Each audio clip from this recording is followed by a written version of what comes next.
சற்று முன் கிடைக்கப்பெற்ற மிக மிக முக்கியமான செய்தி ஒன்று வெளியாகியுள்ளது. அண்ணா பல்கலைக்கழக மாணவி விவகாரத்தில் ஞானசேகரன் வாக்குமூலத்தில் பல்வேறு திடுக்கிடும் தகவல்கள் வெளியாகியுள்ளது.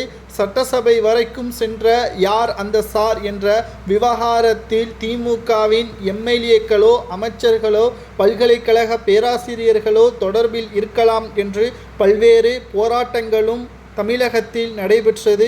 சட்டசபையில் கூட எதிர்க்கட்சி தலைவர் எடப்பாடி பழனிசாமி அவர்கள் கடுமையான விவாதத்திற்கும் இந்த பிரச்சனையை ஏற்படுத்தினார். தற்பொழுது யார் அந்த சார் என்ற இறுதியான வாக்குமூலத்தின் அடிப்படையில் தற்பொழுது புலன் விசாரணையில் நீதிமன்றத்தில் 3 பக்கங்கள் சமர்ப்பிக்கப்பட்டுள்ளது. இந்த 3 பக்கங்களில் குற்றவாளிகள் யார், அவர்கள் ஞானசேகரனுக்கு எப்படி உதவினார்கள், இந்த மிகப்பெரிய அளவிலான ஒட்டுமொத்த மிக மோசமான நிலைமைக்கு யார் காரணம், திமுகவின் அமைச்சர்களது பெயரும் இதில் இடம்பெற்றுள்ளது.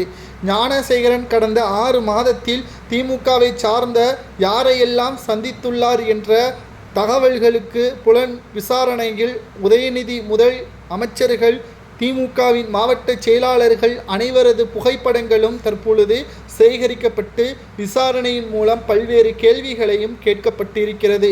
இந்த விசாரணையின் முடிவில் நீதிமன்றம் கொடுக்கின்ற இறுதி தீர்ப்பு குற்றவாளியாக இருக்கக்கூடியவர்களுக்கு என்ன தண்டனை வழங்கலாம், தற்பொழுது பொள்ளாச்சி சம்பவத்தின் குற்றவாளிகளுக்கு ஆயுள் தண்டனை கொடுக்கப்பட்டுள்ளது. அதேபோல் அண்ணா பல்கலைக்கழக மாணவி விவகாரத்தில் என்ன தண்டனை வழங்கலாம் என்பதை உங்களது கருத்துக்களை கூறுங்கள்.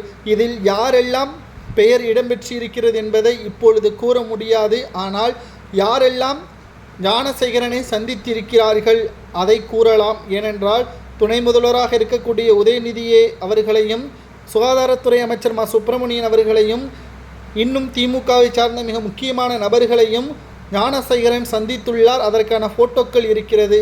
ஃபோட்டோக்களை வைத்து உண்மையான குற்றவாளிகள் இவர்கள் என்று நீங்கள் நினைத்துவிடக் கூடாது.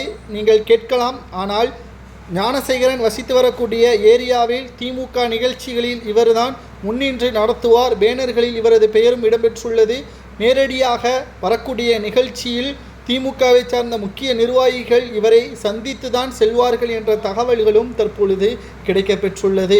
ஞானசேகரன் குற்றவாளியாக இருந்தாலும் அவனை விட பல்வேறு உண்மையான இதற்கு முக்கிய அடித்தளமாக இருக்கக்கூடியவர்கள் பெரிய முதலையாகத்தான் இருப்பார்கள். அவர்களுக்கு என்ன தண்டனை கொடுக்கலாம், யாராக இருந்தாலும் என்ன தண்டனை கொடுக்கலாம் என்பதை கூறுங்கள்.